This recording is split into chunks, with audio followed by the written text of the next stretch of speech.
इतिहास में युद्ध कई हुए, लेकिन कुछ युद्ध तलवारों से नहीं, स्वाभिमान से लड़े जाते हैं। कुछ युद्ध जीत हार से नहीं, त्याग और साहस से अमर होते हैं। आज हम बात करेंगे ऐसे ही एक युद्ध की, हल्दी घाटी का युद्ध, जहां एक राजा हार कर भी अमर हो गया और एक साम्राज्य जीतकर भी इतिहास में प्रश्न चिन्ह बन गया।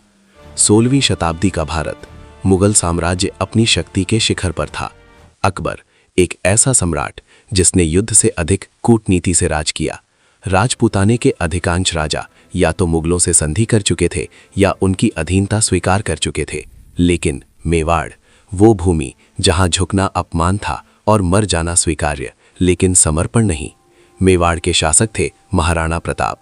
लंबा तेजस्वी व्यक्तित्व, आंखों में स्वतंत्रता की आग और हृदय में मातृभूमि के लिए प्राण देने का संकल्प।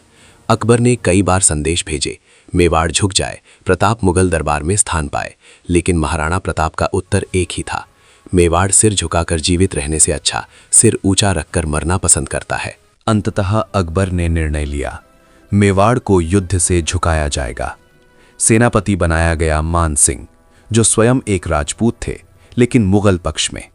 दूसरी ओर महाराणा प्रताप के पास न विशाल सेना थी, न अपार साधन, लेकिन उनके पास था जनता का साथ, भूमि का प्रेम और स्वतंत्रता का संकल्प।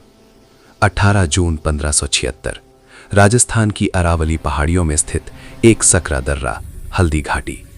पीली मिट्टी जो हल्दी जैसी प्रतीत होती थी और कुछ ही घंटों में लाल होने वाली थी वीरों के रक्त से। सूर्य जैसे ही ऊपर उठा, नगाड़ों की गर्जना हुई, घोड़े दौड़े, तलवारें टकराईं। महाराणा प्रताप अपने प्रिय अश्व चेतक पर सवार थे। प्रताप ने सीधे मान सिंह की ओर धावा बोला। कहा जाता है प्रताप का भाला मान सिंह के हाथी के माथे तक पहुंच गया। अगर हाथी के हौदे में कवच न होता तो इतिहास उसी क्षण बदल जाता। युद्ध के दौरान चेतक बुरी तरह घायल हो गया। एक पैर टूट चुका था, शरीर से रक्त बह रहा था। फिर भी जब सामने एक गहरी नदी आई तो चेतक रुका नहीं। अंतिम शक्ति बटोरकर उसने छलांग लगाई और महाराणा प्रताप को सुरक्षित पार करा दिया। किनारे पहुंचते ही वह वीर अश्व धरती पर गिर पड़ा। अपने स्वामी को बचाकर चेतक अमर हो गया। संख्या और संसाधनों के कारण मुगल सेना मैदान में टिकी रही। महाराणा प्रताप पीछे हटे, लेकिन झुके नहीं।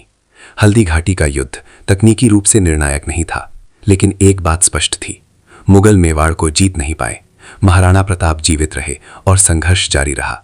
आने वाले वर्षों में महाराणा प्रताप ने जंगलों में रहकर घास की रोटियां खाकर एक एक कर मेवाड़ के अधिकांश किले वापस जीत लिए। वे कभी अकबर के दरबार नहीं गए, वे कभी नहीं झुके। हल्दी घाटी का युद्ध हमें ये नहीं सिखाता कि कौन जीता, ये सिखाता है कि स्वाभिमान की रक्षा कैसे की जाती है।